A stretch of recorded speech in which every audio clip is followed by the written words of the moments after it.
we've all said at one point or another, as much as it sucked, it was needed. It was needed. We needed to know what life was going to be like without them in it. Yeah. Well, more importantly, too, I think we needed to. There's a lot of things that before the breakup weren't working, and we all had to adjust. Kenny and I had to get on.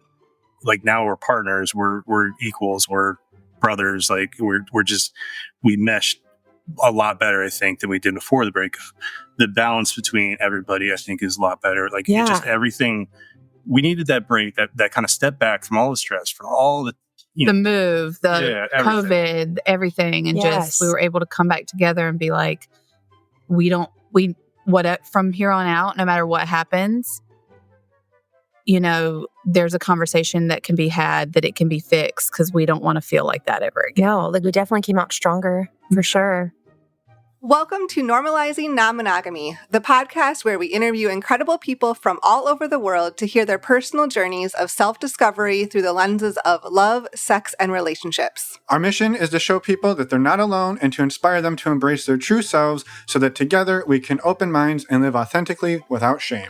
We believe everyone's story is powerful and beautiful, yet it's important to remember that everyone does life a little bit differently and that the views and opinions expressed by our guests do not necessarily reflect our own. Additionally, we aren't doctors. Please consult a medical professional for anything regarding your health that you might learn about on the show. Enjoy! Welcome to episode 355. We're Finn and Emma, and today we're really excited to bring back on the show Jess, Shawn, Cait, and Ken. They've been together now about 6 years, and we last talked to them about 5 years ago. So it's not required to go back and listen to the previous episodes, but if you want to, they were previously on episode 34, and then episode 69, episode 70, and episode 71, all linked in your podcast show notes. Yeah, this is amazing. We're super excited to have them back. As we mentioned in the outro of last week, this actually happened because one of you listeners reached out to us and said, "Hey, whatever happened with that quad?" Yeah. And we were like, "Well, that's a really good question." And we're all about to find out. So yeah, they take us through the last 6 years of what their relationship has looked like together, going from living right next door to each other pretty much, or living in the same rough area, to a long distance relationship, back to living right down the road from each other. And they talk about all of the trials and tribulations and all of their wins and successes, and a ton of like personal development and growth that each of them have done. So just a ton of gratitude. This is a beautiful conversation, and we just really appreciate all of the vulnerability from these four. So thank you all. They really share with us the honest look at quad life for the four of them. Yes, thank you. As Finn said, we really, really appreciate it. Yeah, and as you'll hear, it can get a little wild. Yes. Right? Yes. It's a messy time in quad world. So yeah, I love this. And so it was a fun conversation. I mean, bring four people together and it's a lot. Yeah. Yeah. So, but it's beautiful. And we really we're really excited for this update. If you can't tell, it was super fun to talk to them 5 years later. Yeah. Yeah. And I will say, as Emma said, there's, bringing four people together, doing an interview. Sometimes they're talking over each other. Sometimes there's a little sound cancellation, but overall it's pretty awesome sound quality. Mm-hmm. So should enjoy yourselves, and we hope you have a great listen. And for anybody who is a premium subscriber, we'll see you on the other side of the interview with a couple of announcements in the outro. And for the rest of you, we're going to jump into some announcements. First up, if you're not familiar with the premium subscription, it's a way to skip these announcements up front, but don't worry, you still get important dates of upcoming events and workshops in the outro. To sign up for the premium subscription, go to our website, normalizingnonmonogamy.com, scroll down on the homepage, and you can sign up there for $4 a month. Yes, and we're going to make this intro 14 minutes long as more incentive to go and sign up. Yes. Actually, we're going to keep it pretty short. The first thing we want to tell you about is our community retreat coming up in just a few weeks here in the San Francisco Bay Area. That will be on the weekend of September 13th to the 15th, 2024. You can still get your tickets, but remember, you need to be part of our community in order to do that. You hear us talk about our community all the time. That's because it's one of the most amazing places on the internet. Probably the most amazing place, because the internet's kind of a cesspool. Yeah. Yeah. Anyway. We may be a little biased, we are, but it is pretty amazing. We're rightfully biased. Yes. Yeah. So you can find out more about our virtual community full of over 300, that's right, over 300 amazing members from all over the world who come together every day to support one another as we all try to figure out how to navigate non-monogamy in our own way. To find out more, you can head over to our website, normalizingnonmonogamy.com. Click on the community tab, and you'll find information there on how to join the community. And also, right at the top, there is a link that'll take you to a PDF that's like 8 pages long, and it lists out all of the activities and all of the information that are going on during that retreat weekend. So you can come out and join us in person, or maybe you live out here in the Bay and it's just down the road from you. Check it out. We'd love to have you join us and the other 50 or so amazing people coming in from all over the world. Literally, somebody's flying in from Australia. Yes, Yeah. we can't believe it. We are blown away. So we will see you here in a few weeks. Next up, we wanted to remind all of you about our favorite way to get tested for STIs. It is stdcheck.com. This service is really discreet and simple to use. It is a service that Finn and I have been using for years. You've heard us talk about it for years. That's because we love it. Yes, we highly encourage you to go check it out. Go to our website, normalizingnonmonogamy.com. Go to the resources tab. Use the links on that page, getting you a $10 discount, making a 10-panel test only $129. And using those links supports the podcast. So thank you in advance for doing so. And best of all, you still get to know your sexual health status. That is best of all. That is. And like Emma said, this is a service we use. Truly, we use it, we love it, and we wouldn't tell you about it otherwise. So please check it out. Let us know what you think. Send us an email, send us a voicemail. We'd love to hear from you. Also, we'd love to have you send us an email or voicemail if you'd love to come on the show or just have any feedback for us. You can find that on the Contact Us tab of our website. Our website's a real big party. You can find anything you want over there. Community events, STI testing discounts, sending us emails and voicemails. You've got podcast show notes for every single episode, including photos of most of our guests. Yes. Including to today's guest. Yep. Yeah. So check those out. Check out everything we have to offer. And we will see you all on the other side of this amazing interview with Shawn, Jess, Ken, and Cait. Let's go. Welcome back to the podcast, all 4 of you. We first interviewed you all together back in June of 2019. It's been 5 years. We're excited for an update, and all of you have been on the podcast in other ways as well. So there's, for anyone listening, I know we'll put this in the intro, but there's 4 other episodes with these 4 amazing people. Yeah. But it's been 5 years. So we have a lot to dive into and excited to get going. Welcome back. It's good to be back. Thank you. Yes. Yeah, thank you. Yeah. I was going to say, I've got gray hair, but Shawn and Ken, you guys were both still hairless, so that's great. So not much has changed there. Kenny's got a killer mustache now. The mustache is new. I love it. We love the mustache. Yeah, we do. We do. I grew the mustache as a joke because Cait always said she hated it. And then I grew it. I had a full beard, and I shaved the beard and left the mustache. And I was like, haha. And she was like, oh. Yeah, I was like, oh, no. Wait. I was like, do not shave that mustache. And then Jess was like, yeah, keep the mustache. We liked it. We're big fans. Yeah. Perfect.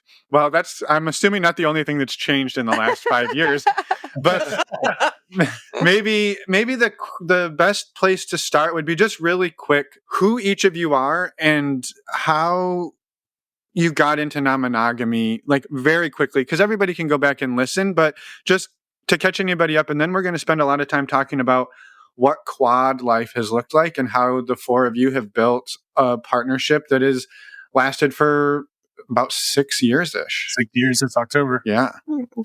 So maybe we start with Shawn and Jess, because you two were the original OGs way back in like the episode 30s, early 30s, right? 32, I think. Is that right? 34. I was 32. 32 club. Yeah.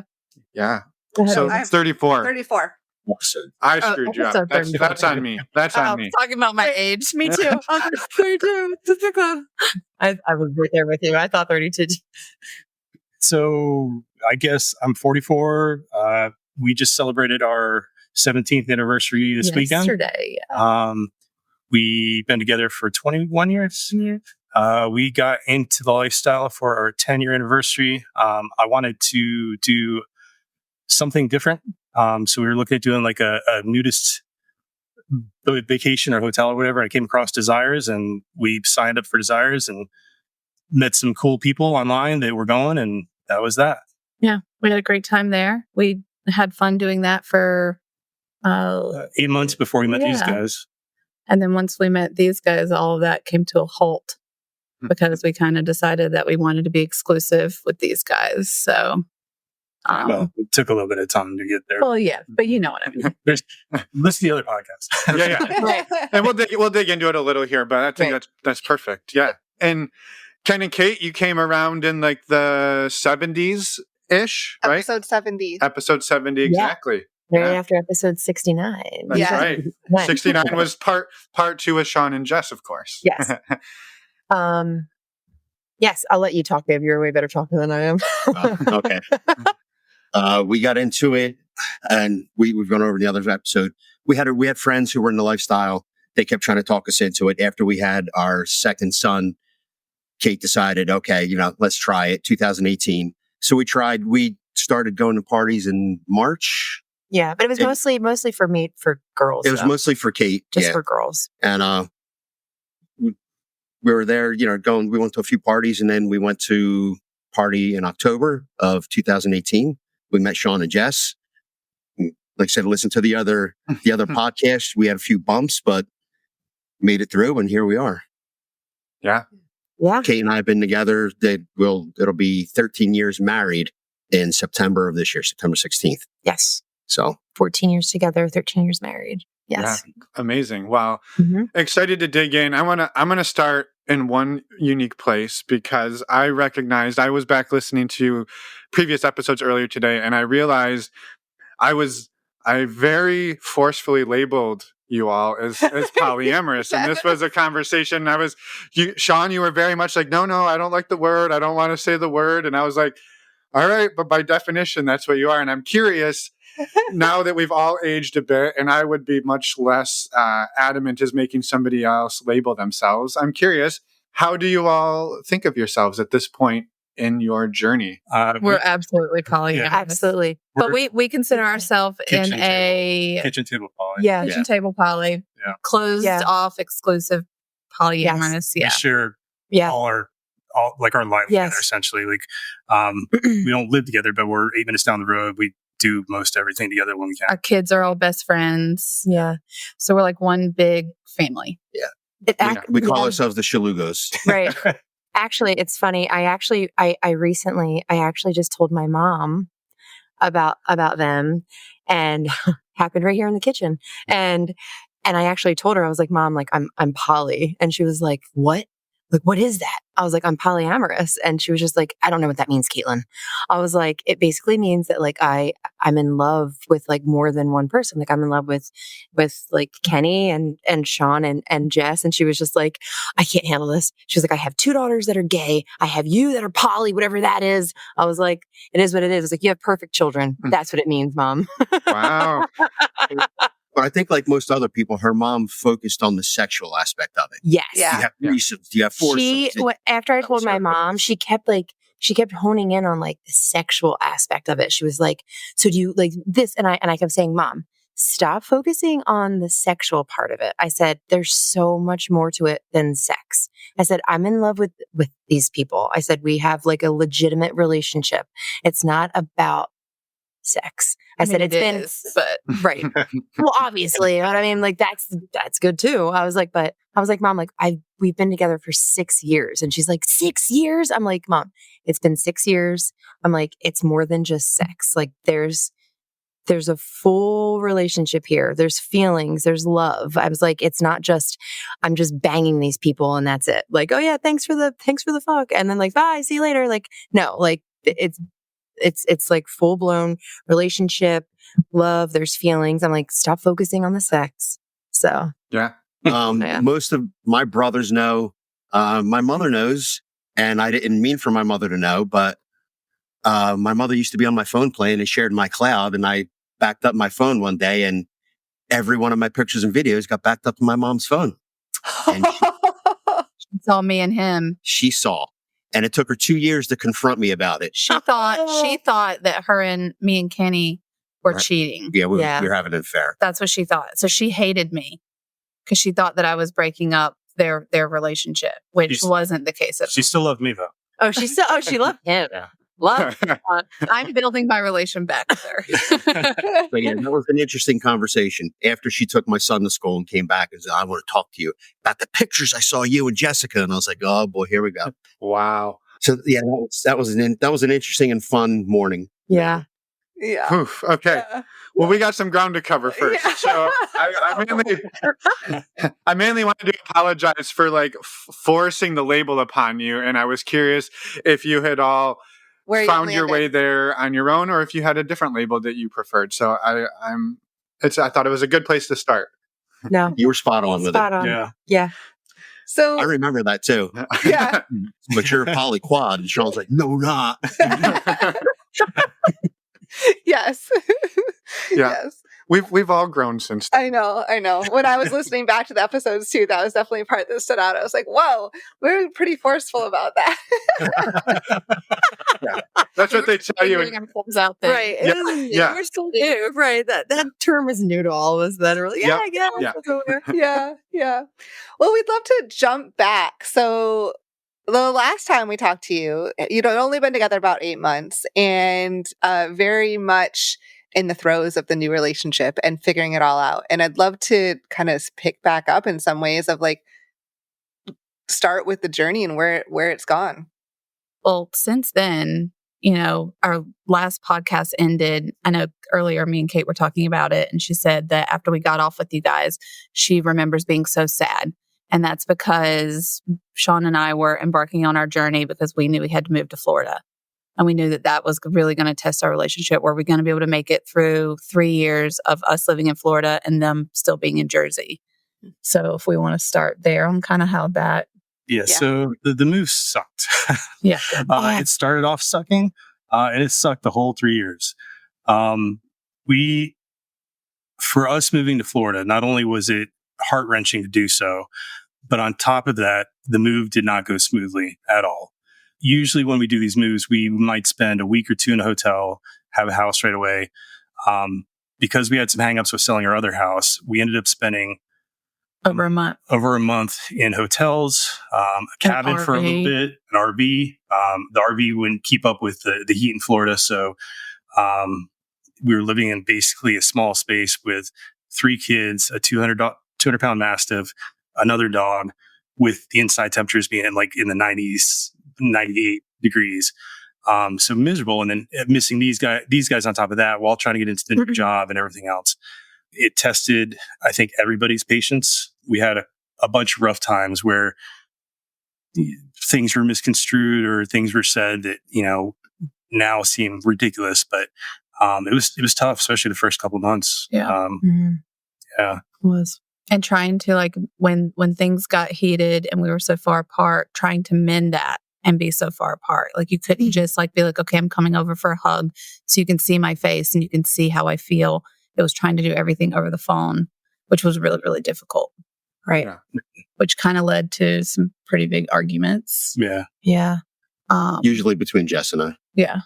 Which we don't argue hardly at all ever anymore. No. Cait and I had our fair share too. Yeah, but that's over politics and stuff. So No, we're not going to it get into was that.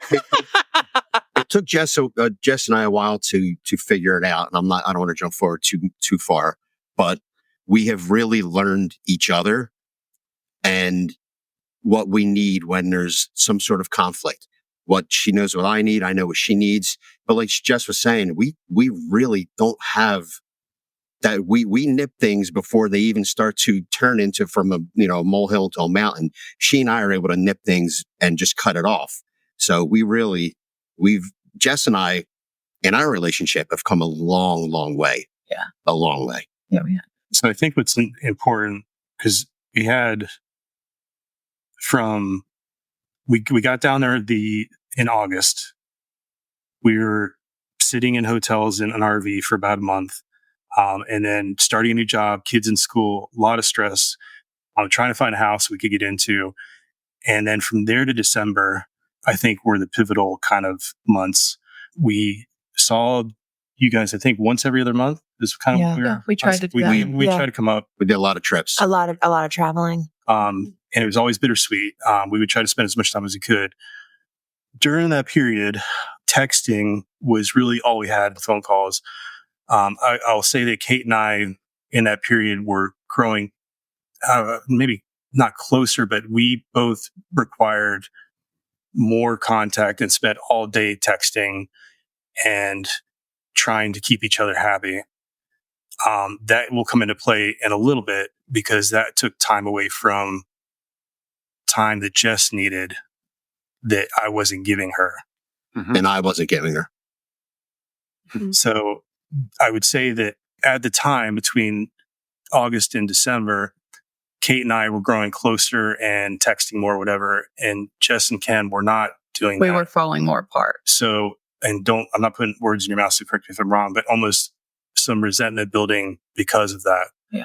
And then we went to go hang out with these guys in December, and that was the last hangout for a while. And then you went on deployment, Mm-hmm. right? Well, that was a trip that I loved that trip, feeling like we were never going to see each Yeah, other. we went to, they came up here, we went to Philly. And then I remember you saying like, you didn't think we were going to like see each other ever again. And then like, that was like 2019 and then 2020 and then like COVID hit. happened and like the whole world shut down. And we had plans to go to Desires together with them. We were doing, and then that we couldn't go to Desires anymore, obviously, because nobody could travel. And then my dad passed away in February. So it was just like so much had happened. Like my dad passed away in February and then we were supposed to go to Desires in March. And then like, I think March was when everything shut down. March So it was was like, when well, we COVID can't go. really We're not shut down. going. We're not going to Yeah. Mexico now. And I think there was a hangout too that we had, and they got shut down because of COVID too. I think so. And Or then, something, I can't remember. and then like not too long after March, I don't remember. The April. breakup happened. It happened around Rowan's Yeah. birthday. So The breakup it was happened in April. So end of April. everything kind of came to a head. Yeah. All the Just like let up. 2020 sucked. yeah.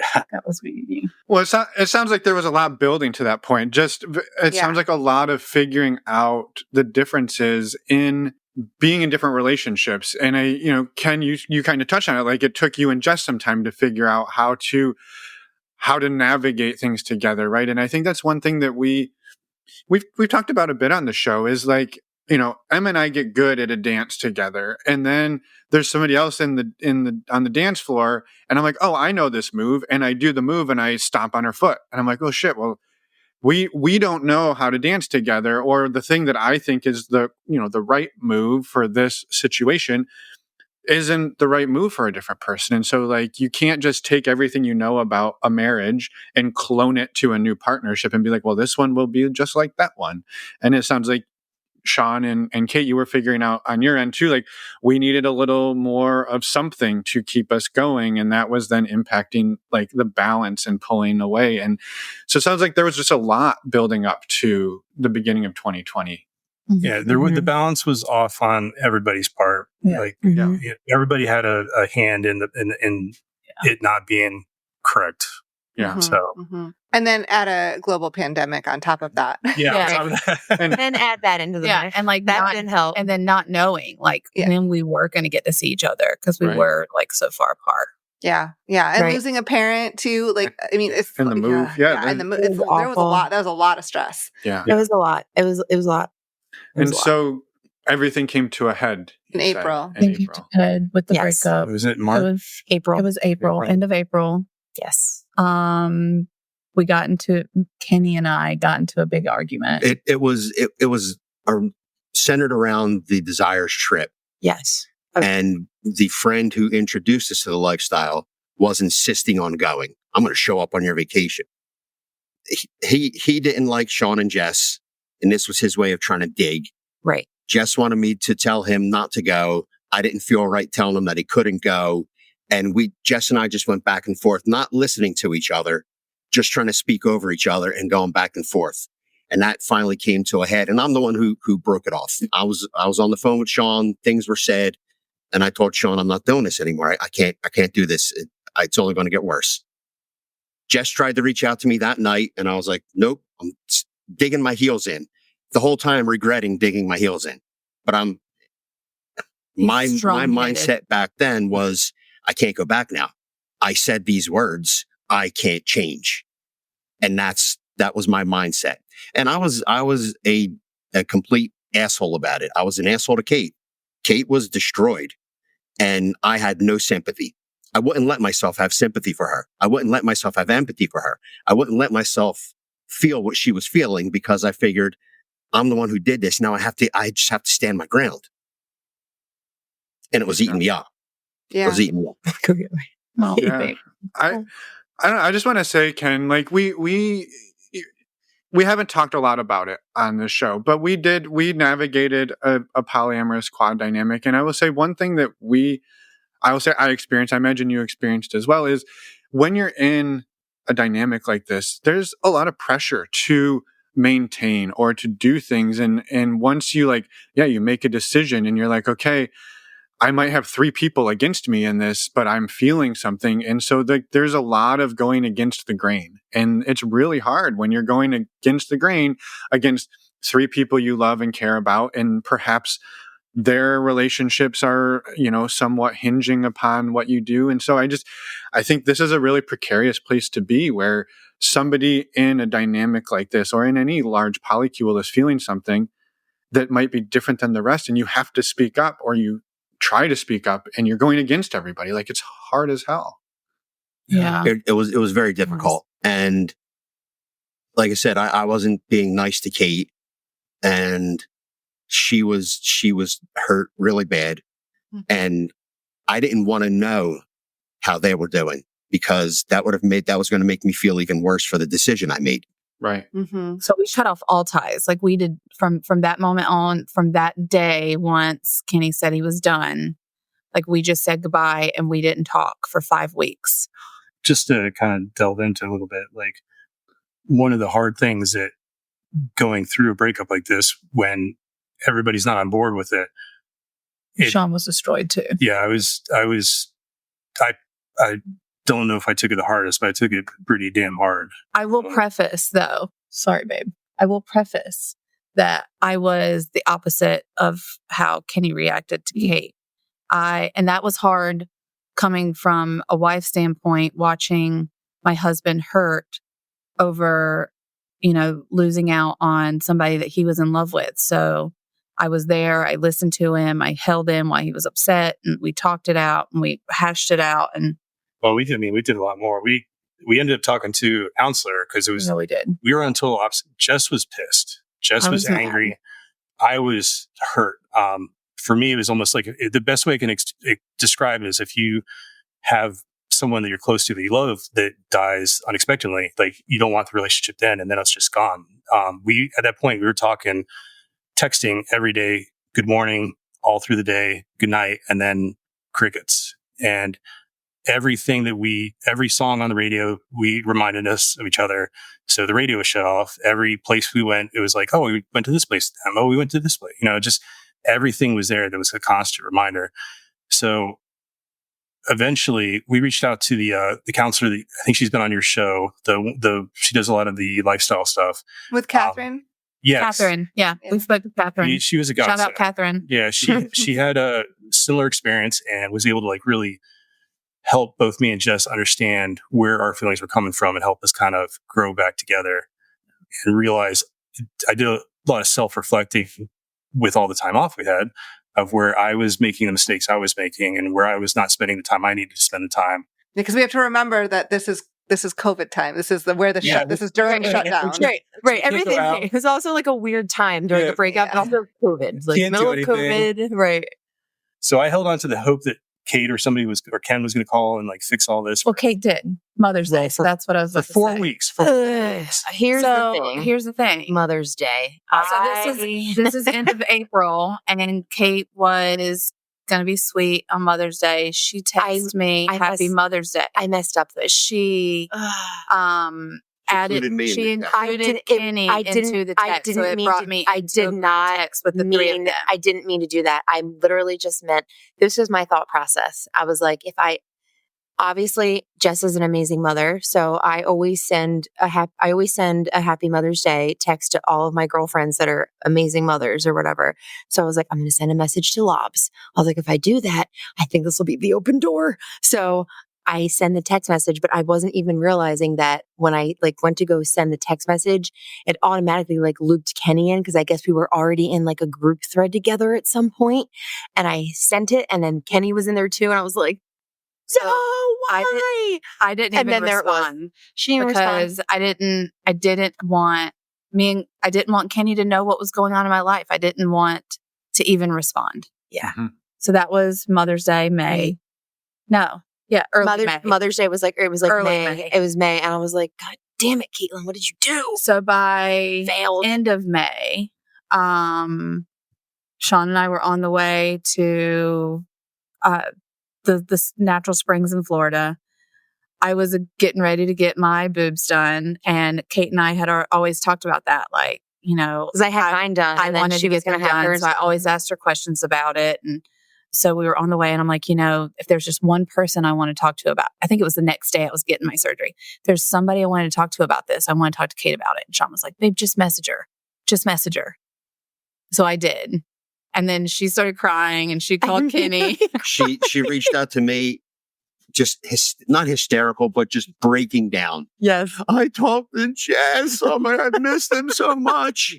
And I said, talk to her. And then eventually it was tell her I said hi. Well, first I said, let's just you and I talk. Let's not talk about the boys. And then Kate's like, Kate's like, and he says hi. Right. And I'm like, oh, shucks. Right. Like, oh, yeah, like that didn't last long. He's like, how's Shawn doing? You know, like it didn't last long. Like, of course we were thinking about the boys. And then we still had some things to work through after that. But since we were broken up for 5 weeks. I will say though, since the breakup, Kenny, I'm going to say like, Kenny has done like a complete 360. No. 180. He's right back to that same asshole he was beforehand. I've done a 720. Right. 720. I love it. Not a 360. I will say Kenny has done a complete 180. I'm not saying that like in the beginning of the relationship, Kenny was like some jerk and a hard ass, but like in the beginning, like Kenny was jerking hard. no, but like in the beginning, like when it came time to, and I think we may have talked about this in the beginning. I don't know. I don't remember if we did talk about this, but like when it came time to us being like exclusive, and that word got brought up, Kenny was.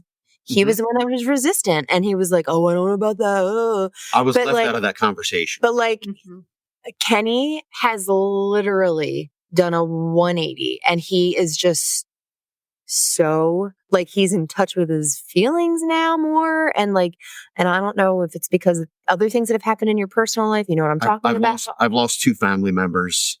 Yes. I had a cousin who committed suicide. What also happened in 20? Also happened in 3 20. family members. Yeah. My uncle passed away. So I had a lot of growing up to do, admittedly. I had a lot of growing up to do. And just a lot of reflection. You know, I had to look in the mirror and see who I wanted to be. Not who I was, who did I want to be?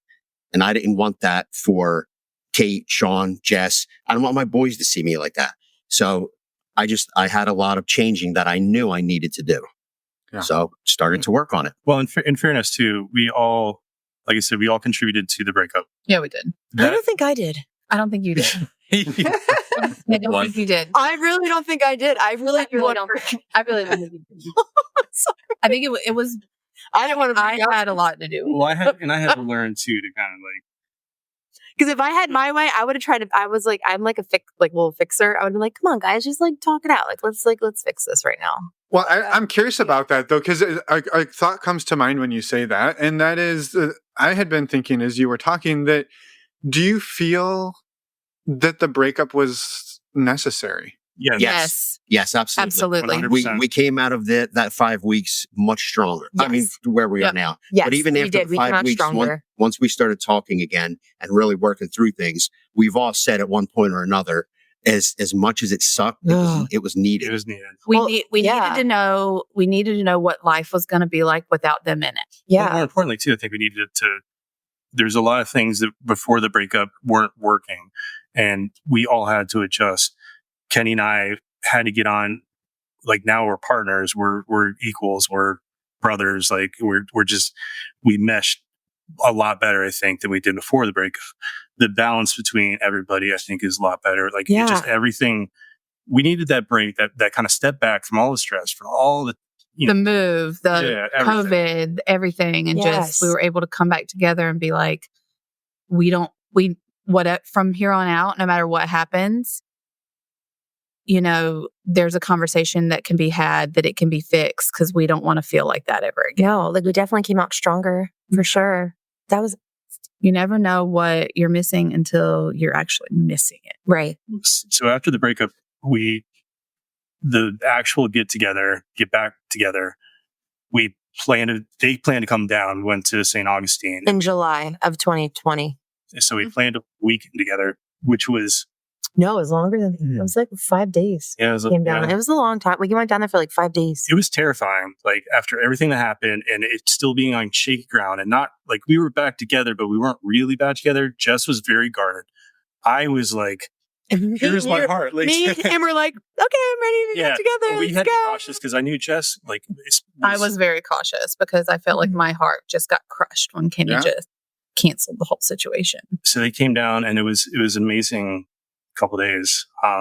Yeah, we had great. It was great. St. Augustine was great. The hard part was at the end of the trip when having to say goodbye. Well, yeah, that. But then we drove them to the airport, and I was at that point. I'm like, "We're back. We're in." And Jess still was she's like, "I'm not sure." He'd calm down. So it was like my heart got wrenched out, put back in, wrenched out, put back in. Like I was all over the fucking. I was still a little unsure. I still needed a little more time. Yeah, that was July. And I think we saw you guys again in August, maybe? From there on out, the whole time we were in Florida, we tried to see each other at least once. Once a month, once every 2 months. Yeah. If we went 2 months, that was like a stretch. And it was either them coming to us coming here. And we made it work in any way, shape, or form. And whether we had all the kids together, if we did like a family vacation, or just Cait and Kenny came down, or at sometimes like we knew that we couldn't all work it out like that. So sometimes Kenny would just come down and Cait would watch their kids and Shawn would watch our kids so that me and Kenny could sneak away for a little weekend. And then Shawn would come here to Jersey and we would switch it so that Shawn and Cait could have a little private weekend. So we just... I think that was huge. That was big. That was a big trust building thing too, I think. Yeah, absolutely. Yeah. My first trip down to see Jess, just the two of us for the weekend, the drive to the airport was horrible when she was taking me back to the airport. Just horrible. I cried. And I listened to every sad song I could think of. Just like continuing to just stab the knife in my own heart. And it was so hard. It was so hard to leave her because we ended up actually that first weekend, we went back to see Shawn because we had a lot of time before I had to be at the airport. So we went back to see Shawn and we took a nap at their house. And then it was like, I guess it's time for you to take me to the airport now. And I remember speaking to Shawn after that and Shawn saying, your B is really, really sad. She hasn't stopped crying. Yeah. So wait, can I just preface? I know that you said this earlier, just so everybody understands. Cait and I call each other Lobs for lobster. And Kenny and I call each other B. So if you guys hear that, like Lobs or B, CG, LG. Yeah. We have all kinds. Yeah, we have all kinds of nicknames for each other. Yeah, I appreciate the clarification. we have tattoos. Yeah. We have tattoos commemorating the day that we met. Shawn and I got them up here. The girls got them on their hips. We have little lobsters. We have matching lobsters. lobster tattoos. I have a bee on my arm. Yeah. I know. I remember those like trips out of Florida, like the feeling I used to feel like leaving them. It was like this, it would start the night before. Dread ever the night before. And I couldn't even like waking up. It was awful. It was awful having to leave them. It's like that homesick feeling that you used to get as a kid. Like you're just, you're lovesick, even though I had Shawn and I had my kids, there were two people that had space in my heart that I couldn't see every day. And still something was still missing. And I knew I was going to be leaving them. And then like even coming home, I'm just like, they're still in Florida. Right. Yeah. And I think another piece too, when you spend like intense time together over a weekend, like you go from not being together to being together the whole time and then not being together again. Like that intensity is a lot by itself. Yeah. And then the drop that comes with it. Yeah, the drop that comes with it. So that, just to sum up, that was kind of the rest of our time in Florida. We left there. I retired in 2022 that summer. These guys came down from my retirement and With the kids. with the kids. Yeah. We brought our kids with us. And then after that, we moved back up to Jersey to finish the plan that we had worked on in 2019. Yay. Yeah. And we got a house that's literally 8 minutes down the road, It's which amazing. is awesome. It's amazing. And 8 minutes down the road sometimes can still feel like 900 miles. It's still really There are days that we can't see each other. Right. Shawn is still traveling a lot for his new job. Yeah. So there are days where we can't see each other, and Jess is busy with her new job. And it's just like, man, you're 8 minutes away, but it feels like you're 8 hours. We still really make it work. Like these days, like, we have dinner together. Like when I say dinner together as a family, it's like all of the kids, one big family dinner. Shawn and I will come back over for adult hangouts where we just snuggle, watch movies. And most nights of the week, too. Yeah, We spend a lot of time. most nights of the week. The Shawn's home, we come back over for adult hangout. The thing that Kenny mentioned at the end of our last podcast, where we're looking forward, like you said, what's in the future? And I'm like, Yes. it gets to that point where you just hear the knock on the door and you walk in. We finally have. We'll finally have it. Yeah, finally- we've great. used each other's house. If Mhm. Shawn's gone, Kenny will come over and spend time with me at night, and we'll watch a movie. Walks Moose. He comes and walks my dog for me. Moose loves Kenny. It's his best friend. It's BFF. And it's the same with Shawn and Cait. Like if Shawn has any time during the day and Cait's off, like they get to spend their alone time together. We try to spend as much time together as a group as we can, though. Yeah. Yeah. It sounds like there's a balance though. Like there's some one-on-one time for each Yes. connection. Yeah. But there's also a lot of time together. I will say it's more one-on-one time for me and Kenny because Shawn, he's away a lot. Well, especially Yeah. the first year and a half I was back, the new job I had was 2 weeks on, 2 weeks off. So I was gone for 2 weeks at a time. So 6 months out of the year, just completely gone, trying to balance. That'd be hard enough on just a normal family, but like a poly quad where I've got my kids, their kids, the four of us, my time, catching up on the to-do list, everything else. That was rough too. Yeah, that's a different challenge. Yeah. Yes. Yeah, which is, part of what something I was just kind of like thinking about as all of you were talking. And before I say that, I just want to comment. I imagine you don't have a lot of sympathy right now from anybody in long distance relationships complaining about your 8-minute drive. So I just want to say that real quick. You're like, oh, it feels like 900 miles. And everyone just was like, yeah, fuck you. So I'm just throwing that out there for anyone in long distance relationships. So I see you all. That's all. Yes, and you can make it work. Yes. If there is anybody that's like listening that is in a long distance relationship and is going through something similar, you will get through it because we did. And it's great. Yeah. Communication is, yes. Communication is key. And there is light at the end of the tunnel. I promise you that. I promise. If we can do it for 3 years, you can do it. Oh my God. Yes. It's great. Yeah. I think in that though, like you all learned, it sounds like that what communication looked like was very different. And I think that was something that just jumped out to me as you were all like, everybody's talked in there for various points, right? And shared what was going on. Ken managing, losing some family members, and Shawn with work and retiring and stress there. And the rest, like everybody has something. And I think that's just something that like sticks out to me when you get a group of people together to be this intimate and this close to one another.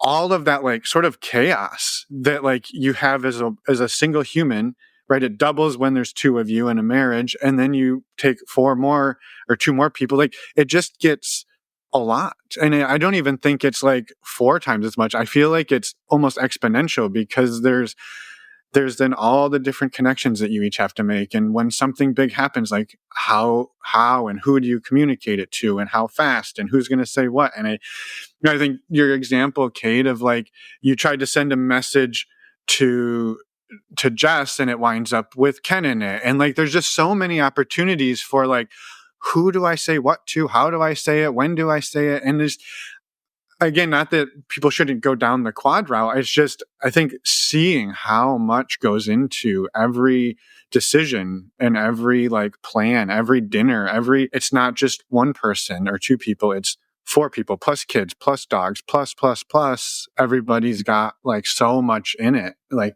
life is complicated. And when you take 4 people, Cait and I had said we both lost family members. Yeah. And it was, horrible for us. We were hurting, but they were also dealing with us hurting, them hurting for us, and not being able to do anything for us from Right. 100 miles away. Yeah. That was Yeah. tough. Yeah. I will say though, just to say, like from what Ken just said, like when his cousin died, like they wanted to hop on a plane, like that next day to be with Kenny, because that was really hard when his cousin passed away. Yeah.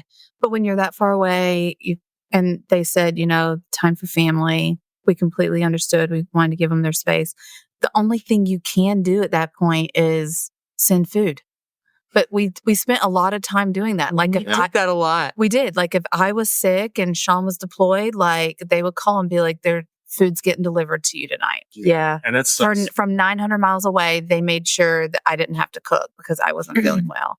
And we would return the favor whenever we, all the time. It was just like, oh, we're buying you guys dinner tonight. So it was just like little things that you can still do from far away to make your loved ones know that you're thinking about them. It's good, but it also sucks when that's all you can do. I know. Yeah. It is. Right. Yeah. Right. Yeah. Long distance is not easy. No. Yeah, long distance is hard. It's very hard. And go ahead, sorry, Cait. Oh no, that's all I said. It's worth it though. No, go ahead. Yeah. Yeah. Well, and so coming, you were all able to obviously come back and live much closer to one another. And how was the transition back, right? Well, did that bring up anything that you're like maybe unexpected, both positive or negative? It's all positive. Positive. It was from the time we like drove back into town, like it's just been sunshine and rainbows. Yeah, like I mean, like obviously, little arguments. Yeah. But we had the stressors. I mean, we'll say in the beginning with you and I, we had the stressors. we did. Shawn and I went through a rough patch when we first moved back. I think money, me being gone, yeah, you being head of the household. It was hard because like I was the sole parent, the sole everything with the house, and he was in and out there. So Shawn and I had a tough time. We actually saw a therapist for a little while to work on us a little bit after the move back. But I'd say that we're in a really good place. Yeah. Mm-hmm. Therapy, people. Therapy's great. Which is, it's important. And I know I'm preaching to the choir. Like it's important for them and it's important for Cait and I to keep our relationship strong, because if that breaks down, the choir's going to break down. Right. Yeah. And that's I was going to ask about those relationships. Yeah. How do you, first of all, take care of yourselves as individuals, and then that's the first relationship, right? And then take care of each sort of dyad? Because correct me if I'm wrong, but it's not just, Jess, you're not just in relationships with Ken and Shawn, and Cait, you're not just in relationships with Ken and Shawn. Like Cait and Jess, you're also in a relationship. So how do the four of you manage to take care of yourselves and all of the dyad? Yeah, well, and Ken and Shawn have their own relationship too. Yeah, friendship, brotherhood, whatever. I know you've called it multiple things tonight. Brother man. Yeah, I think that we all manage it pretty well. Again, there's a lot of communication. There's a lot of talking. Like Kenny and I think, have a great relationship. Well, Maybe. I think they're talking about more like our own time, like in our own individual. Yeah, just Shawn and I think will say the same thing. Sometimes it's hard for us to keep up with ourselves, and for me to take care of myself, because we got two women telling us what we need to do to take care of ourselves. That is not true. That's not true. That's not. Wait, he's probably kind of right though. I mean, a little bit. Yeah. But it's all good. Park here, go there. Yeah. It is. No, I will say, take my I medicine think, or whatever. right. Take your medicine. Take your medicine. Did you take your medicine? Oh, and then Cait will text me and she'll say, Kenny didn't take his medicine today. So then I'll text Kenny and be like, take your medicine. yeah. So it's like, in that respect, women right. gagging at it. Right. So, but in that respect, like I like that I have that with Jess. I can feel like, and what Ken and I love is that when they are ganging up on one or the other, we jump in and like, all right, time to go to the bar. Time to go. Let's go. Yeah. We'll just grab each other and go out and be like, all right, now it's brother man time, and we'll go spend brother man time together. Yeah. So. And me and Lobs go to Hooters. right. Oh yeah, that's our spot. We like Hooters. We do. I think especially in the beginning for me, with 2 weeks on, 2 weeks off, I had to squeeze in like a huge polyamorous relationship with all the extra kids into a 2-week period and trying to make up. So like when I would come home, like my sleep schedule was done. Like I would get up early with the kids for school, stayed up late to make sure that the quad was together. It's enough time to spend with Jess and Cait and Ken. And He did. but I also had it very easy that when I left the first couple of days in a hotel where I actually got to sleep and nobody woke me up and it was nice and it was clean. So I had my moments. I will say that on that schedule, it was really rough. Like, and Shawn struggled with trying to make sure that the kids got enough of him and that I got enough of him and that he gave Cait enough time. Like, and when I say like I got enough of him, like just me and him, and that Cait got enough of just her and him. But then he also had to make sure that there was enough time for the whole quad as well. So it was a struggle. It was hard. Yeah. But he's not on that schedule anymore. It's No. Yeah, things are a lot better. Do you feel over time that what qualifies or constitute enough time with each other has changed? Like what used to be enough for, like, let's say your original marriages, has that changed in terms of like how much time you each sort of feel you need in those partnerships to like feel that they're nourished so that you can continue building the others? And not that those are the most important, right? Because I think you also have to then build the others so you can, like, it's a very sort of symbiotic feedback loop. And I'm curious, like, if you've felt over time that like those amounts, the quantity of connection in time has changed at all? I'll say for us, especially compared to when we're in Florida, I think has changed drastically. I think our comfort level together, this is me and Jess, I think our comfort level together, being able to spend the amount of time that we need to together without it, like, so if I spend more time with Cait during the day, like I feel like it doesn't. Well, for me, I feel like I get Shawn plenty of time, but it also fills my heart knowing that Cait is getting her time. I would never want Shawn to come home and only have 3 days here and then me be like, well, he's only here for 3 days, so I'm getting him. Like, I would never do that. I'd say we've got more comfortable at getting the time, whether it doesn't matter if we're going grocery store or whatever, like getting the time together I feel like it's been enough. And if it hasn't been enough, if we were like, we want to spend more time, I think we've said it, but I think we got a good balance. Right. And if any of us, it's a give and take, like it goes back and forth. Like sometimes there's more time, sometimes less time. Yeah. And if any of us say like for a night, like, hey, we call it circling the wagons. Like, hey, we need to circle the wagon. That means like, okay, we need to like get our home base, circle our home base, take care of the kids, take care of each other. We'll reconvene tomorrow. Mm-hmm. We don't have to do that very often, though. We really don't. Yeah. I feel the same way that Jess does. I love spending time with Kenny. I get, our schedules sometimes are kind of opposite because I work like in the daytime and now his schedule is changing at work. But there'll be times where him and I will be laying in bed at night and he's like, babe, I was going to go see Jess tonight. Is that okay? And I'm like, yes. I'm like, absolutely, that's okay. I'm like, you don't even like, I appreciate that he's asking me, but he doesn't have to ask me, if that makes sense. I would never ever take time, like tell him, no, you can't go see Jess. Just like what Jess just said, like, like she just said, if Shawn's home for 3 days, oh, well, I get Shawn for 3 days. Like, I would never tell Kenny, well, we're laying in bed already. And you're like, we're laying in bed now. So like, you can't go see Jess. Like, no, I'm like, nope, go see Jess. Bye. Like, you know what I mean? Like, no, like I want you sharers. Yes, we are. And I think part of that for me too, is like, I know what it was like when they were in Florida and I know what it was like missing Shawn. And I know probably she was missing him just as much as I'm missing him. So it's like, yes, go spend time with your girlfriend. Like, I'm not going to keep you away from her ever.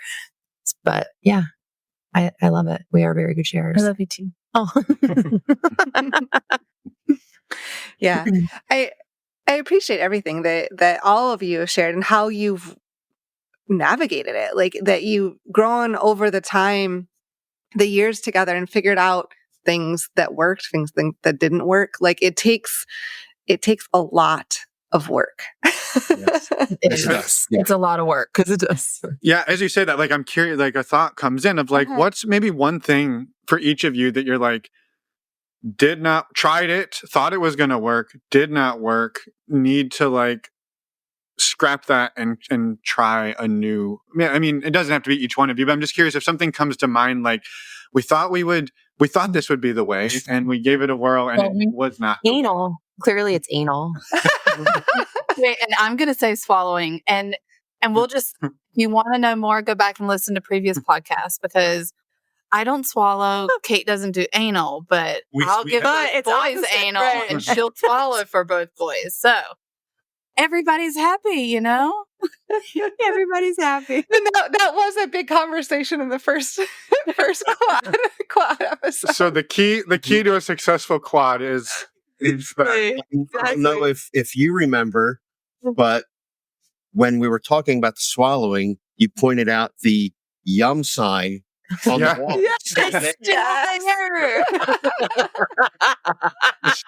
It's like we just got in a time machine. It did 5 years ago. Came back full circle. Yeah. That's amazing. But like as far as like emotionally or things like that, everything just seems to work, and I'm not wood, but it just works. Everything, because we talk about it. First of all, we spend a lot of time together. We do family vacations. We do date nights, just the four of us, where we'll pick a show to go and see, or we'll go to a club in Philly. So there's really nothing that gets thrown out or that gets tried where we go, I'm not going to do that again. Yeah, I don't think nothing. I don't think there's been anything intentional. Like there's been plenty of things that have like, we've been, I'm thinking back to the breakup, but like there's nothing that we've thought like, hey, we should try this and it not work and we go back. Like we're pretty open to everything now. Yeah. Well, the four of you seem like, you've built such a ease of comfort with the communication around in all directions. Yes, absolutely. Yes. Yeah. And like our kids, obviously, like you guys know from like the get-go that like we were very upfront with our family. We've been very upfront, me and Shawn, we've been very upfront with our children as well. That was going to be one of my next questions. Cait and Kenny's kids still don't know. We haven't told our, but they are. Yeah, we haven't tell our littles. But like I told my mom recently, my next step is to tell my sisters. I have 3 sisters. She's on a time crunch for that because her sisters will be at the same concert we're going to in 2 weeks, sitting almost right behind us. So like that's like my next step is to tell my sisters. But I told my mom, and I will say I didn't finish the story earlier, but like after my telling my mom was like, I will never look like, she's like, I've never look at like Shawn and Jess any different. She's like, I love them. I love you and Kenny. I was like, okay, all right, cool. Thanks, Mom. But like, it was a good conversation. I was so nervous to tell her. But then after I told her, I was just like, okay. Like the conversation, it was fine. Cait's been the last one on the totem pole to tell all of her family. Shawn and I told all of our family in the get-go. Kenny came next. Cait's been the last one. Like, I don't think this happened for last time. Well, hold on 1 second, because I was going to say that, when I say that all of our kids hang out and everything, it's really funny because my kids will walk in the house and they look at Kenny and they're like, oh, hey, stepdad. Hey, stepmom. But yeah, I think that's really cute. But yeah, I haven't told my sisters yet. They're net. And I don't know why I'm so nervous to tell my sisters. I don't know. I think I'm like, this is where my overthinking and my anxiety comes into play. I'm scared they're going to be like, you're weird. We're not talking to you ever again. And then like these 3 are like, they're not going to say that to you. But I'm just like, I don't know. But like, I don't know. Okay. It's scary. The stakes are high. It's hard. Yeah. Yeah. So we did, since the last podcast, they got to meet my extended family. Oh yeah, oh, right. We went to a family reunion. Right. Mom, dad, cousins, everyone, and everybody got thrown like 50. We got thrown to the wolves. This was Shawn's family reunion. Yeah. Yes, in 2021. And how did that go? Sat me down to ask me about it. His dad sat me down and talked to me about What it. did he say? What are your intentions? What are your intentions? Almost like the intentions conversation. Can you make it legal? You're going to make it legal? What do you guys plan on doing? He's so sweet. I thought that there's a couple of more conservative members of the extended family, and I thought there was going to be some pushback, maybe, or just like. I mean, what happened? Well, I mean, from the uncles a little bit. From the uncles and aunts. Well, let's just from the uncles and aunts. They were very welcoming. Brought everybody in the family. But I got cornered in it was the cousins that gave us a hard time a bit. We had one of them. was it one of your aunts or Yeah. your uncles? It's like, oh my God, we just found out. We didn't know. It was Yeah. an aunt. Yeah. Yeah. Yeah. So they were great with us. They were great with us. We took our boys there. You know, they got to run around and meet everybody and see everyone. It was a great time. Sean's mom took a liking. Oh my God. We're not talking about her. Yes. She likes Kenny. She likes Kenny. She like pets his Okay, arms. stop. Slow down, Mama Bear. It was a fun time, and it was great it was great meeting everybody. Yeah. You hear the Yeah. name, so then you get to put a face to the name. Yeah. Totally. Yeah. We're fully open at this point. Like everything Yeah. is at this Yeah. I'm the last one, but I'm gonna tell my sisters. I don't know why I'm nervous they're gonna like disown me. I don't think they will. And like our boys, our youngest, he doesn't know life without them. Right. All he remembers, Yeah. all his memories involve Shawn, Jess, and their kids. Mhm. Our oldest is not dumb. He knows there's something going on. But he doesn't know haven't what. come out and told him. But he sees us kiss. He sees us hold hands. He knows if we're going on a trip, Jess and I ride together, Cait and Shawn ride together. And In the separate cars. kids will pick Yeah. which car they want to ride in. But I'm going to ride with Kenny and Sean's going to ride with Cait. And the kids will like pile in wherever in both cars. Yeah. I'm curious how you've been able to sort of come out to two of the kids, but not... Three. Sorry, three of the kids. Sean and Jesse have 3 kids. Yeah. Right? Sorry. So I'm curious how you've been able to come out to 3 of the kids, but not 2 of the kids, and they're all together all of the time. Well, We kind of had the conversation with our children that this is something very special. This is something unique that not a lot of people do, not a lot of people know about. So, and it's something that Cait and Kenny need to tell their children. right. This isn't something that you're going to go and run your mouth and tell, Cait and Kenny's children what's going on. Like that's something their mom and dad need to talk to them about. And our kids are pretty good about just No, they're great with respecting it, that boundary. They're I mean, kids. So right. their they'll- focus is playing and just having a good time. Yeah. They're They'll not even say talking in about front of everybody, like, my kids will come in and be like, hey, stepdad. And their kids will hear him. But to the kids, it's just like, it's a funny joke or Mhm. whatever else. Cause to Cait and Kenny's kids, we're all just best friends. I think they've stopped paying attention to it. Yeah. I think Honestly. it's become so Right. natural that nothing catches their attention. Like I said, if they see us kiss, they don't bat an eye. It's just part of the day or a part of the night that they're now used to. Yeah. Yeah. Well, and when, like you said, your youngest doesn't know any different with them. Yeah. Yeah, he's our youngest. He's 7. So when he met, you guys, he was 1. Well, So and our he's grown youngest up with was them. only 2 when we met. So he's grown up with you guys. yeah. Yeah. It's been a wild ride. Yes, he has. It's been a Well, fun ride. It's Yeah. been fun. And I'm curious, since we asked this the last time, where do you see this going? Do you see Forever. any changes? No. I do see changes actually. Oh, Uh-huh. We're going to live right next door to each other. We're going to buy a big piece of land. We're going to build 2 houses right next to each other, and we're going to fence it all in so we can share the backyard. We all want we need our separate spaces. Yeah. Honestly. But having 2 houses right next door to each other where it's just one big backyard where the kids can just play and run together and then we're just walking distance. That's the end goal for me. And I just want to live the rest of my life with you guys. Maybe a covered walkway that leads from our bedroom to their bedroom. Yeah. Just, No, I'm a realtor now. We're just going to build this whole situation. right. Yeah, no, I don't see it changing. No. I think the But them living closer than 8 minutes away, that's the only thing I see changing for sure. because we say it many nights, and if they're leaving, they come to us because their oldest is able to watch after the boys and take care of them if anything happens, whereas we can't do that with ours, so they come to us. And there's many nights where it's like, oh my God, if we only were across the street, if we only were next door, we just didn't have to get in the But that car. house for sale Yeah. around the corner. Because it's only 8 minutes, but it's still like, it's a drive. It's like when we're snuggled up on the couch and we're all watching TV and we're all starting to drift and fall asleep. And you're like, okay, well, we got to go home now. It's like, okay, now we have to go out. We have to get in the car. We have to drive. That kind of, yeah. It would just be so nice if we could just walk across the street or right next door. And Right. I think of this semi short term one of the things we're looking forward to is doing some more trips together, doing some traveling together. Yeah. Right now, we're kind of Jess and I are about to buy a house, and we're just kind of all getting situated. I would like to see in like the next year or so, we actually get to start to travel again, all of us, and maybe We're going to Desires. Yeah, we need. Yes. Going You never got to have that trip. Well, because Yeah. we were supposed to go in 2020 for Shawn's 40th, which COVID happened, haven't gone. which I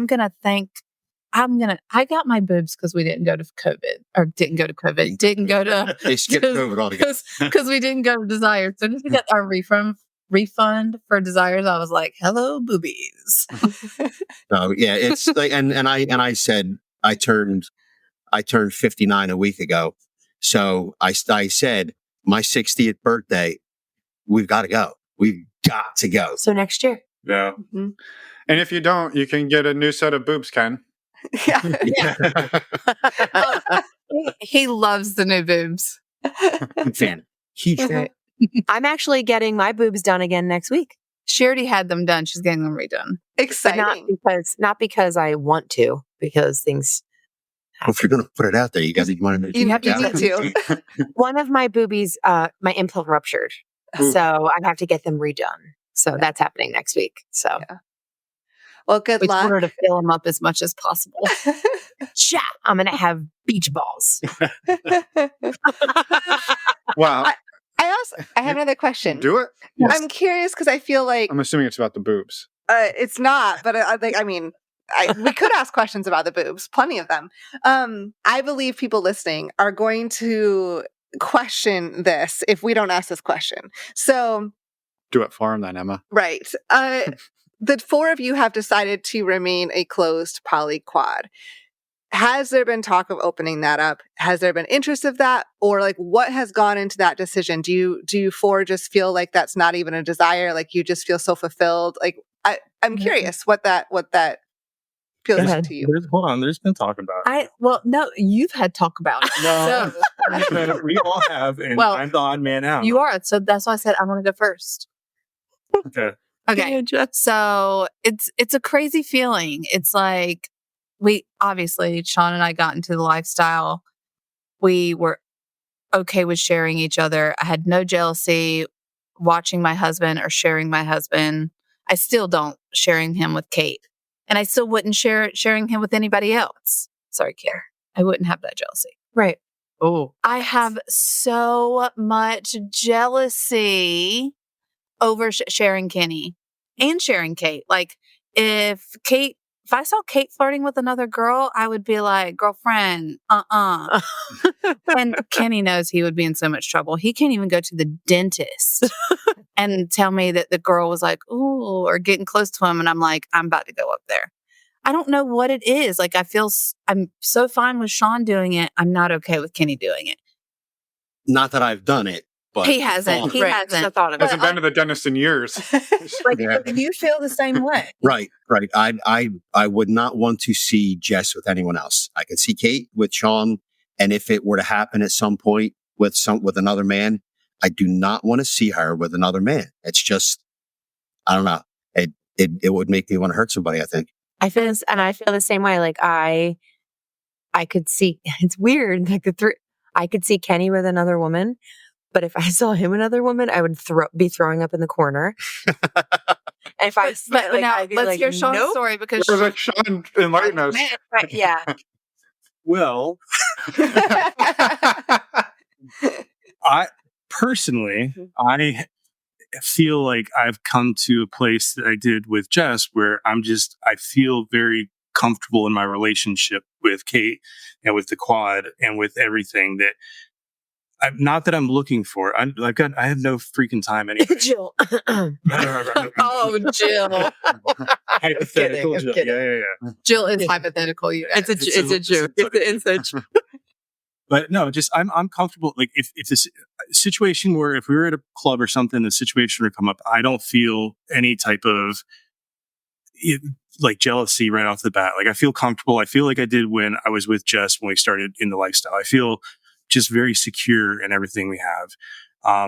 In no way, shape, or form do I have any energy to go out and if we had to start dating again, like you're not dating, but going on the websites and talking to people and going on dates to try to like hook up, I don't even want anything to do with that. It's just, I don't have any energy for it. I don't have the time for it. It's not something I am dying for or want or need. It's just, if it happened, I'd be okay with it. But I've always been kind of the odd man out on that kind of stuff. But it's comfort. That's all it is. But you feeling that way doesn't, like when we all talk about it, we say like, okay, like I would feel extreme jealousy when the play situation is there. But like you saying that, like you're not coming from a place of like that you wouldn't feel jealousy. I wouldn't feel jealous. Like unless there was some situation that like. No, you heard right? You're misunderstanding me. Any situation, like if it's a situation like a play situation, hypothetically we're in a club, we meet another couple and all 6 of us kick it off and something happens. On the surface, without actually being there, I wouldn't feel jealous if Cait was playing with somebody else, because I know Cait and I are just like you and I would come back afterwards or during and have that intimate moment and that togetherness. Like that plays play, intimate. That's just how I feel. I just don't even want to see Kenny with anybody. Like legit, like just watching him kiss another woman besides you, obviously. Right. Kiss another woman would literally like light a fire in my ass, and I'm about to fight some bitch. What? Yeah, I don't know. And Shawn has said this before. He's like, "What is wrong? What happened to you? Because you are not a jealous person." I'm not. I've never been. But like Shawn was saying, there have been brief discussions of adding another couple at some point in the future. Nothing concrete. No one's ever said, yes, this is, when we reach 7 years, then we'll start doing it. What I could see happening more is these two finding a girl. Yeah, like that they would both play with. To like, yeah. Mm-hmm. Yeah, I could see that. Yeah, I could see sharing a girl with you. Sharing a girl with you, but it wouldn't be like, I wouldn't want to watch you play with a girl without me. No, it would be like a sweet thing, freeway thing. So let's go ahead and can we start getting on the computer and look at Shawn's like, I got an account for that already. It's all good. Shawn's like, I got the website. I know where we're going. Unicorns out there. Yeah. Right. Shawn already has a username on like a website somewhere. Shawn already has to use. Right. Ginger for life. I mean, I think it is a really interesting conversation, and I'm glad you asked the question, Emma, because it shows. I mean, this was similar to where you were all 5 years ago or 6 years ago when we talked, and it's just, to me, it's interesting. You put 4 people in a situation, and they're not all going to see, jealousy the same way, or compersion the same way, or dating, like or feel it the same way. Feeling it the same way, right? Exactly, and like, I'm sure there's people listening just are like, wow, she's crazy. Like, but you're like, at least you're honest about it, rather than being like, oh no, yeah, go for it, Ken, it'll be fine. And then he goes on a date and you're like figuring out how to murder somebody, like not a good. And then I'm like mad after, and I'm like, you did something you weren't supposed to do. And he's like, oh, but you gave me permission to do so. Like, I'm letting him know right out. No hall pass. Like, Kenny doesn't get a hall pass. Shawn would get a hall pass if I didn't love Cait so much, but because I love Cait and I know that she's not down for it, Shawn, you're cut off. You don't get a hall pass either. Sorry, you don't get a hall pass. It's a work in progress. It is not. It's not. You're not getting. You're not getting a hall pass or a blowjob tonight. Actually, I'm not smiling. I'm kidding. But yeah, I don't know. But yeah, I could see a girl for sure. And who knows? I mean, maybe we could bring another couple in the future, but like we're not ready right now. Not bring like another couple in to like date. We wouldn't date them. No, that would be too much. Could you imagine 6 people trying to date? I could. Well, I mean, in a normal polyamorous relationship, like 6 people do date, but I will say that in my research, correct me if I'm wrong, anybody. Finn will. I know he will. He's on it. I got a bit of a reputation around here. In a normal polyamorous relationship, the wife will have boyfriends, the husband has girlfriends. 9 times, I won't say 9 times out of 10, I'll go 7 out of 10. They don't commingle. Right. Right? So sometimes, maybe, but not a lot. So the fact that we found the 4 of us we're two married couples. We just commingle. I couldn't see bringing another couple into this and trying to make that work the way that we work. Well, no, because it's like who dates who? Like I wouldn't bring another couple in to date if it was like we might plaything. Like we Shawn brought just another said, couple in just to fuck them for the night. That's what I'm saying. Like Cool. right, like Shawn just said, like we were out one night and we met a couple that we, and we wanted to like play with them. I could see that happening maybe in the future. So yeah, I think she'd be open to the idea. So just I was going to say, Shawn, I think it is a work in progress. I think you're fine. I think you're fine. Like dating, no. To bring another couple in and fuck them for the night. That's all right. Yeah. I meant hypothetically. Oh, I'm just saying. Do you guys see what's happening here, right? The guys are on one page and me and Jess are on another. I think really what we've done is helped anybody out there who said, wow, it's easy. They actually get to see what the conversations are actually like when you all try to make a decision. So it's not as peaceful and amazing. I mean, it is amazing, but it's not just everybody's in lockstep all the time. And I say that somewhat in jest, but also this is the reality. You have 4 people with 4 different ideas that are in 4 different sets of feelings.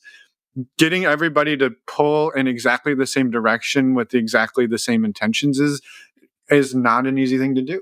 Right. Right. That's true. But we're doing it. Somehow. Right. Making it work. Yes. Yeah. But it all comes back to communication. And like the conversations like this, they're never communications. They're never angry communications. Sometimes it may get a little tense, but it's, we talk about it. And this isn't a topic. Bringing in another couple is really never a topic. Yeah, it's just about everyday life. Trying to deal with different things. Yeah, you're all managing a lot of life. Like it's life takes up a lot of time. Right. We all have 4 different jobs. We have We all like we have all 5 kids.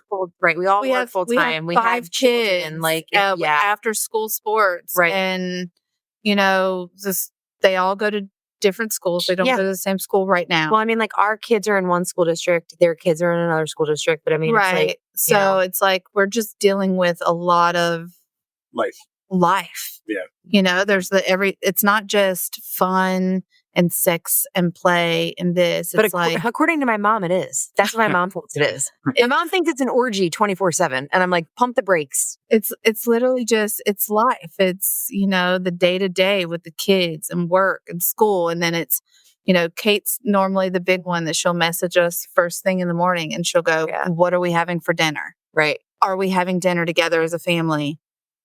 And it's like, I'm usually the first one up in the morning because you're always the first one to initiate. Because my job is like Monday through Friday, 8:30 to 4:30. So I'm like awake by like 6:45, 7. So I'm like, good morning. So I'm up and ready to go. And she's figuring out what we're having for dinner first thing in the morning. Are we hanging out? So I think what you're saying is the day-to-day stuff. There's too much stuff going on to think about all the fun, sexy stuff that we could be doing. Mm-hmm. Yeah. And that's what the nights are for. They come back over, we watch movies, and we enjoy our alone time. And it could even be there are times where Shawn will come here and I'll go to their house. Mm-hmm. So it's Jess and I alone, and then Shawn and Cait can be alone. Right, which I think is part of, one of the things you're talking about here is like the whole, it's so much of the day to day, but also what you get to do in a really unique way is sort of do that day to day as like the old saying, it takes a village, right? Where you can say, okay, 2 of us can have alone time tonight because the other 2 are happy to take the kids. And then tomorrow we'll flip. And then so you can, or maybe even, right, you could even Ken and Cait take the kids. Shawn and Jess did a date night, right? You can figure out any combination of how do we, as 4 adults, take care of the massive amount of responsibility we have, and to give everybody the time and connection that they want. We try that, and we have offered to, just for their anniversary, bring the boys to us. Our boys will play with, the 4 boys. They go crazy. They tear our basement apart. Let them have fun. You guys go out to dinner. No, that's not. We're spending it with you. We spent our anniversary well, Saturday night, we all went out together for a date night. That was so fun. And it was so fun. We did dinner, really great dinner. And then we went to the planetarium for a great show. I know that sounds like an odd date. No, it was so really much fun. great. It was so fun. If you ever get a chance, real quick, if you ever get a chance to see a show called Beautifica 360, James Hood's Beautifica 360. It's all over the country. It may come out near that. Incredible. It may Incredible come near you guys because it's all over the country. It was really So great. fun. And then that was the night before our anniversary. And then yesterday was our actual anniversary. We've spent the last however many anniversaries together. You've spent the last Well, two Sean's anniversaries always with gone for me and yours, Kenny. so I'm always third wheel to Cait and Kenny's anniversary. They Our invite last me two out every anniversaries, anniversary. Jess's third wheel. We're a tripod. I third wheel it. Mhm. This is the first of mine and Sean's anniversary that he's been around for the last 3 years. And Cait and Kenny were trying to give us our time and saying, hey, we'll watch the kids. You guys go out and have a night. And me and Sean are like, no, we want to hang out with all of us. Like, let's just all hang out as a big family. That's what we want to do.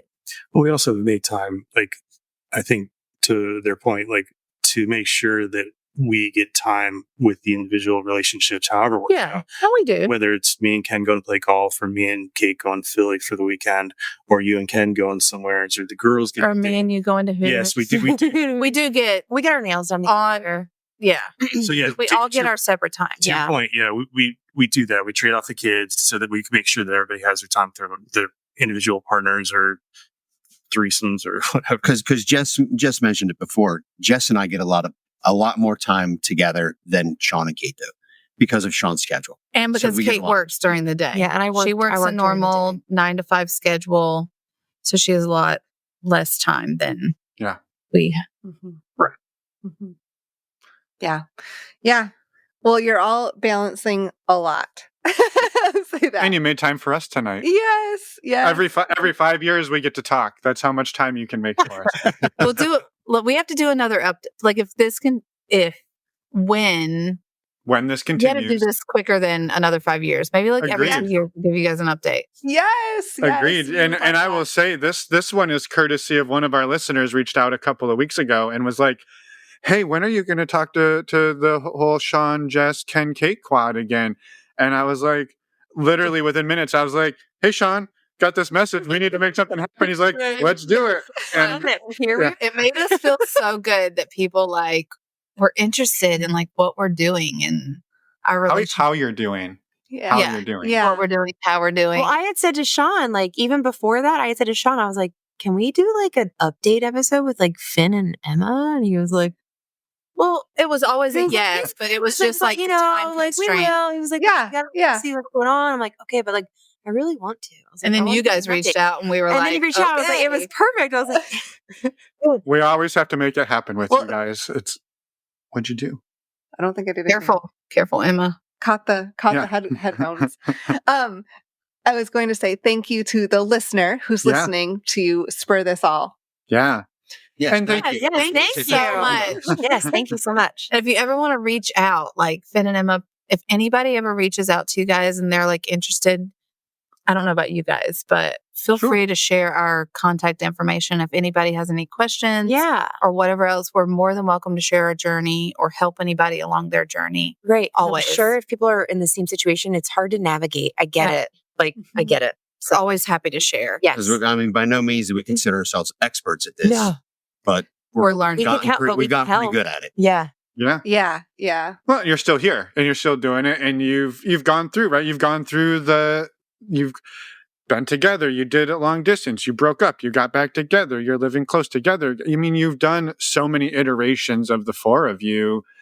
And it's I mean, nothing short of like a ton of work, a ton of communication, and seemingly a ton of love, like watching the four of you all together, less making out this time, which has been nice on our end than the last time. Last time we make Wait, out a lot. I think It was Jess. we did make out a lot last time, but we were about to move. Oh We were, like, yeah. trying we to were save probably- up. yeah. And we also like the last time I was asking Shawn tonight, and I was like, the last time we did a podcast, we were still living in EHT, which we were an hour and a half away from these guys. So Right. after we talked to you guys, it was like a time crunch of like spending time together, and then me You and gotta Shawn go. having to drive an hour and a half back home to our kids. But now we only live 9 minutes down the road. So 8. Yeah. 8. I thought it was 8. Don't add another minute. The way Kenny drives is 5. Right, it's 5. And we've only got 2 years left to do this because when Cait turns 40, she's done. Oh yeah, That was a big thing in the beginning. I've always, like, I jokingly said when I turned 40, I'm done with the life. When we all first started talking, she was like, "I'm only going to be in the lifestyle until I'm 40, and once I'm 40, I'm out." So we always pick on her, and we're like, "You only got a couple more years to love us, and then you're out." Yeah, that's not happening. I take that statement back. It's done. Officially retracted. It's retracted. Amazing. Well, Yeah. I mean, I would love to go around for each of you just briefly, like maybe what's like one of your big takeaways from the last 6 6 years of going on this adventure? Like for yourself, maybe something you learned about yourself or just something you've learned about relationshiping. Who's going first? I don't want to go first. You know you want to go first. You know you want to go I first. don't. I'm not going Go first. first. She'll only go first, Shawn, if you start to talk. Then she'll go first. Over the I'll top. interrupt him. Yeah. What? My quick takeaway from the last 6 years is how much personally I've changed. Being with these guys have taken a lot of trauma from when I was a kid and some things that had happened and had those things that kind of trained me to put my feelings away and kind of put up a wall and be hard about things. Meeting these guys and kind of having to work through feelings and relationships and like empathy and everything else have taken all that away.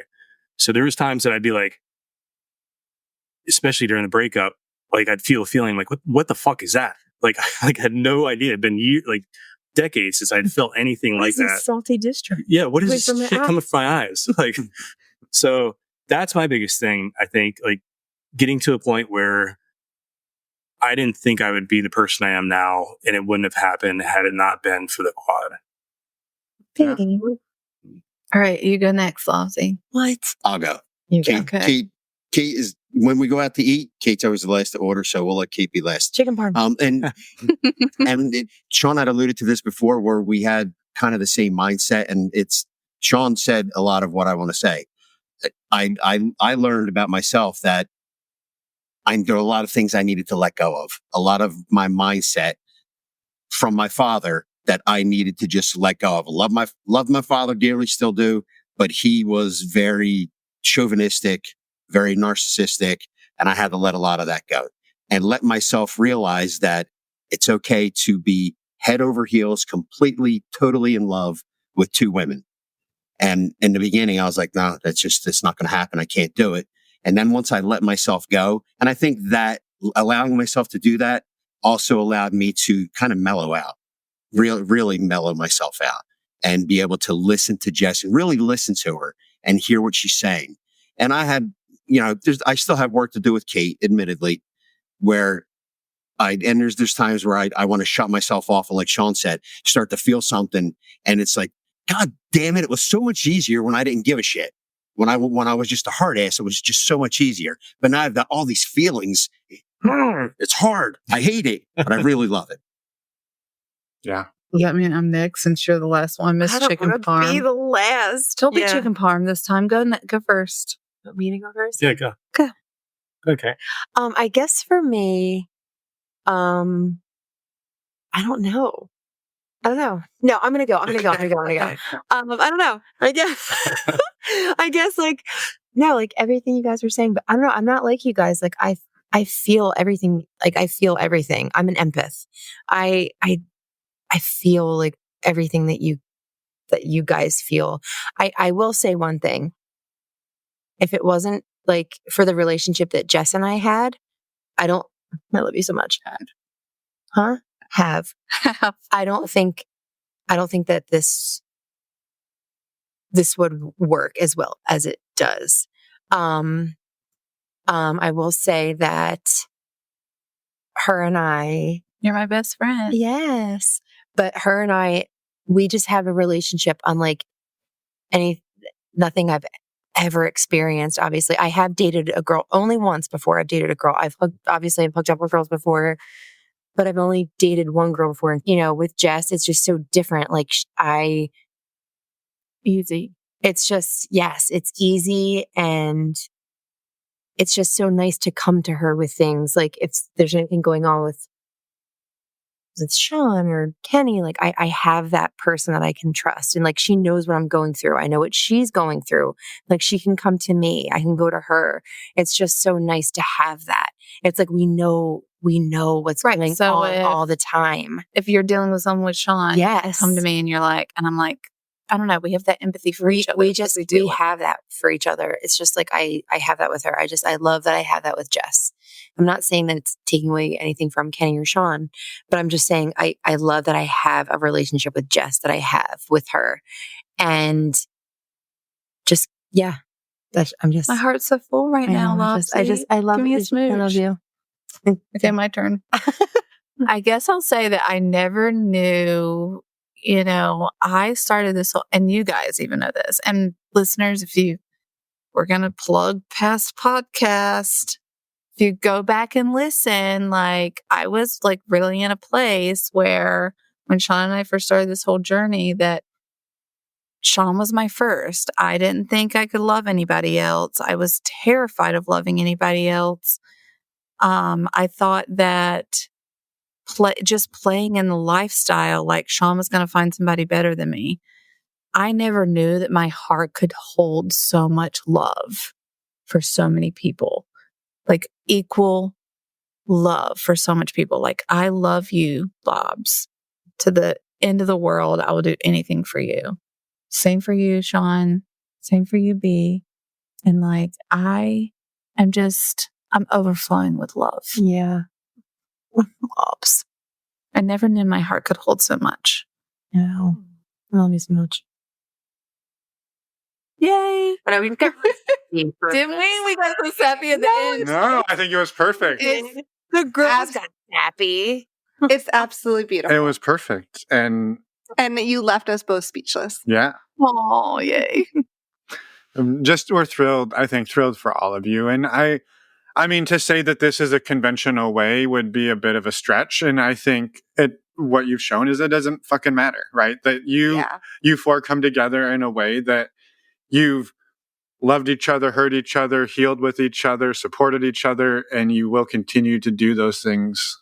And it's amazing to watch the four of you and just see, like, again, people can't see this, but like we can see the love between all of you, and it's amazing. It's palpable. Yeah. So we're grateful to have you all as part of our lives, part of our history and catalog of like amazing stories. So thank you all. I know, we love you guys. And I agree. Next time will be sooner than 5 years. Yeah. Yes. Please. We have to do like 2020. are we doing like updates every year? Come on, guys. 2026. We'll do an update. Yeah. You got it. Yeah. And no more pandemics. We're done Oh with my that. God, please no. Shit sucked. Again. And desires. Let's do the desires. Next time we'll have to talk about that. Right. Yeah. Okay. Your trip. Yes. Deal. Yeah. How does a closed polyamorous quad go to a sex resort? To be determined. Right. We're just gonna let a lot of people watch us have a lot of fun. Right. Yes. Yeah, lean into your exhibitionist side. There you go. Yeah. Yes. And maybe I'll get completely naked, you guys. Oh my God, we got to get her out of her comfort zone, you guys. She's got to get. I'm with you, Cait. I'm with you. There's no way. Thanks, Finn. I'm not.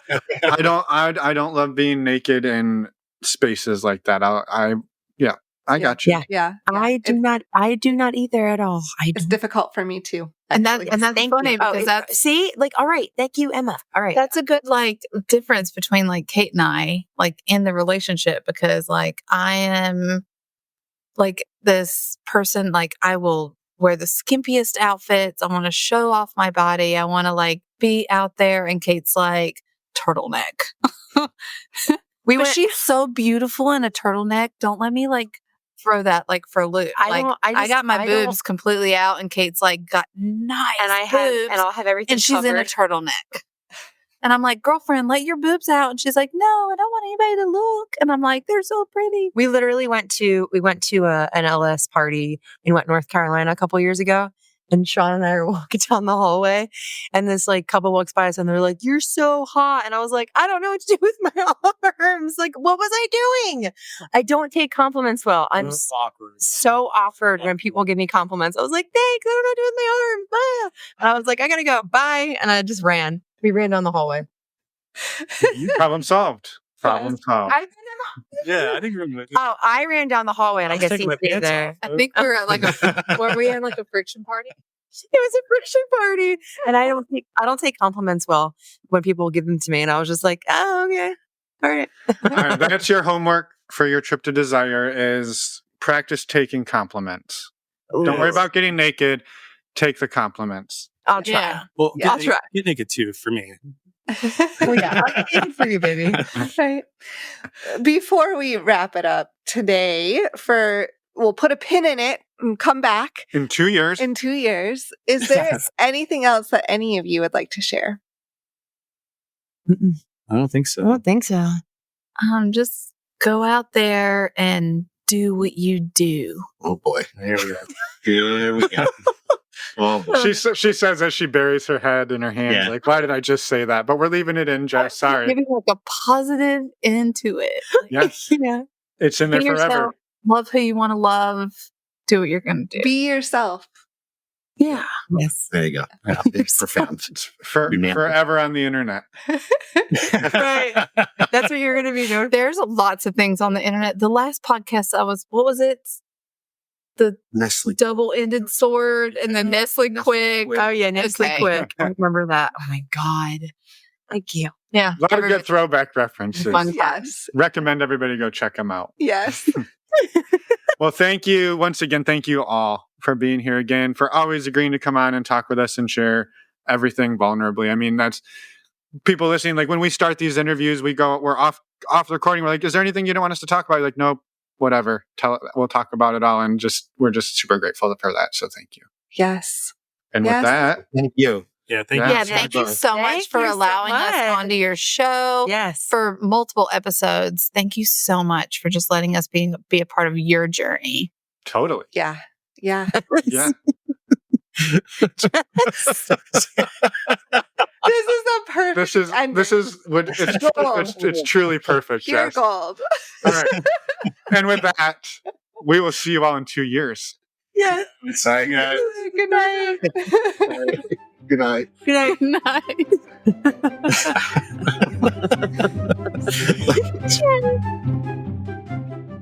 And we're back. Thank you to all four of you for everything that you shared. This was an amazing conversation. Finn and I had so much fun catching up with you, hearing all about what has happened the last 4 years. 5 years. 5 years. 5 years? 4 people, 5 years. That's right. Thank you, thank you, thank you. Yes. Thank you, Shawn and Jess, Kenny, Cait, for coming on and for being your amazing selves. And we cannot wait to bring you back on, not in 5 more years, but just maybe in Sooner. like a year or two and see how Yes, things are going. yes. We're making sure to scope out our plot of land on the compound. See where we can join in. We can put a tent in their backyard. Yeah, right. That's what we meant Sure. by that. Okay. All right. With that, we wanted to remind you of a few things. First of all, we have a community retreat coming up here in just a couple weeks here in the Bay Area. All of that information can be found on our website, normalizingnonmonogamy.com. Click on the community tab, and you can find there a link to an 8-page PDF with all of the activities and information. And That- to be clear, Yeah, that's September 13th to the 15th, 2024. I was just about to say that. Oh, okay. Yeah, Well, adding it in. now it's super clear. We also want to remind you that last Friday we had an Ask Us Anything episode drop.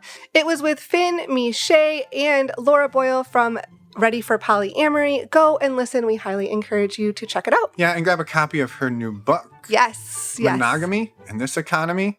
Yeah, no thank you. You're going to want to check it out. I added the no thank you part. I know. Yeah. That wasn't We'll part date of it in now. the title of the book. All right. Links to all of that also will be in the podcast show notes for this episode.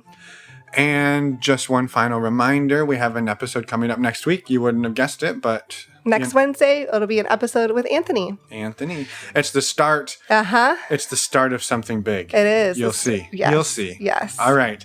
We'll see you all next week. Until then, we hope you have a wonderful rest of your week and a fantastic weekend.